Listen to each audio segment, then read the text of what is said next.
Good day. It is October the 25th, and today we continue in John 4, doing verses 21 through 26, and Proverbs 25. Remember, if you'd like to be tagged when I post these videos, or if you have any questions, comments, concerns, suggestions, complaints, or anything else, you may reach me through 810-242-2997. That's 810-242-2997. You can call, text, leave a message, whichever you like. Begin John 4, starting at verse 21. Believe me, woman, Jesus replied. A time is coming when you will worship the Father neither on this mountain nor in Jerusalem. 22. You worship what you do not know. We worship what we do know, for salvation is from the Jews. 23. But a time is coming, and has now come, when the true worshippers will worship the Father in spirit and in truth, for the Father is seeking such as these to worship him. 24. Elohim is a spirit, and his worshippers must worship him in spirit and in truth. 25. The woman said, I know that Messiah, also called Christ, is coming. When he comes, he will explain everything to us. In verse 26, Jesus answered, I who speak to you am he. Okay. He's still talking to the woman at the well. She was asking about Jerusalem and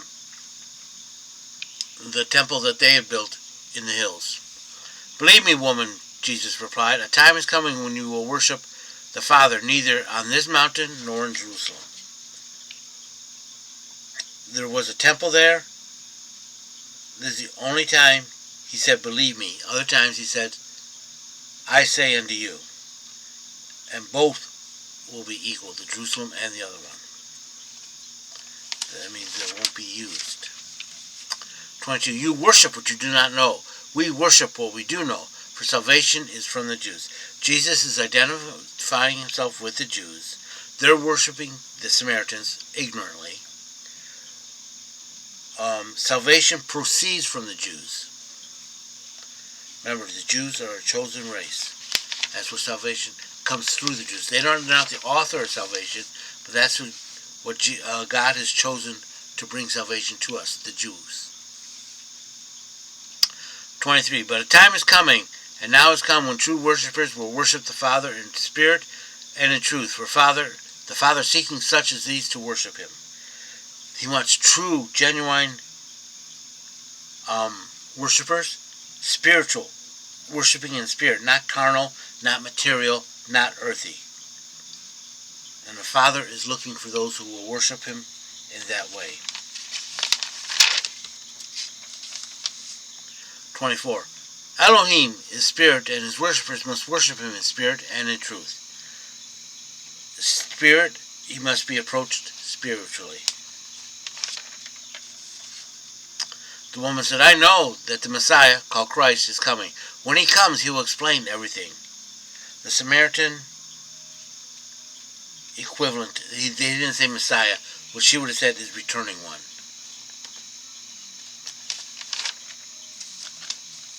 26. Jesus answered, I who speak to you am he. Jesus is saying, I am the Christ. I am the returning one. I am the Messiah. Proverbs 25. These are also the Proverbs of Solomon, which the men of Hezekiah, king of Judah, copied out. It is the glory of Elohim to conceal a matter, but the glory of kings is to search out a matter. The heavens for height, and the earth for depth, and the heart of the kings is unsearchable.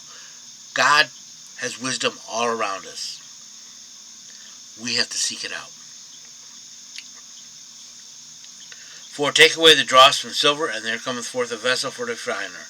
Take away the wicked from before the king, and his throne shall be established in righteousness. When things purified, you take out the impurities, it's making usable for valuable vessels. When God takes out our impurities, he's making us usable for more valuable works. 26. Glorify not thyself in the presence of the king, and stand not in the place of great men. For it is better that it be said unto thee, Come up hither, than thou shouldest be put lower in the presence of the prince whom thy eyes have seen. Don't boast of yourself in the presence of your superiors. Let them recognize your value for yourselves, or you'll be humiliated in their presence. 8. Go not forth hastily to strive, lest thou don't know what to do in the end thereof. In other words, don't get into fights real quick. When thy neighbor has put thee to shame, when your neighbor is proven right. 9. Debate thy cause with thy neighbor, but reveal not the secret of another. This doesn't mean you don't file police reports or anything like that. What it means is you don't gossip about them. Lest he that heareth revile thee, and thy infamy turneth not away. Listen before you react. Listen and think. Go to your neighbor before you get angry. Even if you're angry, don't reveal things that he told you in private. 11. A word fitly spoken is like apples of gold and settings of silver. As an earring of gold and an ornament of fine gold, so is a wise reprover upon an obedient ear. Words fitly spoken, smoothly, without hesitation, at the proper time and place, is beauty in beauty. 13. As the cold of snow in the time of harvest, so is a faithful messenger to him that sendeth him, for he refresheth the soul of his master. And vapors and wind without rain, so is he that boasts of a false gift. So, the snow in time of harvest, when it was normally hot, refreshes him. And a faithful messenger refreshes the person who sends him. And vapors and wind without rain is like he that boasts of a false gift says, yeah, I got something for you, and he don't have anything for you. 15. By long forbearing is a ruler persuaded, and by a soft tongue breaketh bone. 16. Hast thou found honey? Eat so much as sufficient for thee, lest thou be filled therein and vomited up. Too much of anything is bad, even of something good. Remember the Hebrews and the quails. 17. Let thy foot be seldom in thy neighbor's house, lest he be sated with thee and hate thee. Yeah, don't bring every petty little problem to your neighbor. Oh, your grass is an inch too high, and over there it's an inch too low. Don't worry about minor things. 18 is a maul and a sword and a sharp arrow. A maul is like a huge hammer. Think a sledgehammer, but got a head about that big on it. So is a man that beareth false witness against his neighbors. They can hurt you in so many ways. They can crush you as with a maul, stab you as with a sword, and pierce you from a distance as with a sharp arrow. 19. Confidence in an unfaithful man in the time of trouble is like a broken tooth and a foot out of joint. 20. As one that taketh a garment in cold weather and is the vinegar upon nitre, so is he that singeth songs to a heavy heart. 21. If thine enemy be hungry, give him bread to eat, and if he be thirsty, give him water to drink. For thou will heap coals of fire upon his head, and Yahweh will reward thee. Give to those who hate you. If they're hungry, feed them. If they're thirsty, give them drink. 23. The north wind bringeth forth rain, and a backbiting tongue and angry countenance. What do you expect? 24. It's better to dwell in the corner of a housetop than a house in common with a contentious woman. Peace and quiet and solitude is better than fighting in a big house. 25. As cold waters to a faint soul, so is good news from a far country. Revives you when hope is lost. Then you rejoice. Yay! 26. Is a troubled fountain and a corrupted spring. So is the righteous man that giveth way before the wicked. What's happening is you're expecting a nice cool drink of water, and you get nasty brackish water.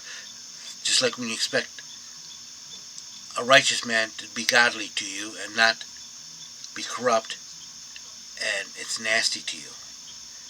27. It's not good to eat too much honey. To eat much honey. For a man that searches out their own glory is not glory. Yeah, don't brag on yourself. And 28. Like a city broken down without a wall, so is he that is spirit without restraint. If you cannot control yourself, or if you will not control yourself, someone else will. I hope you've been blessed by this reading. May the Lord bless you, keep you.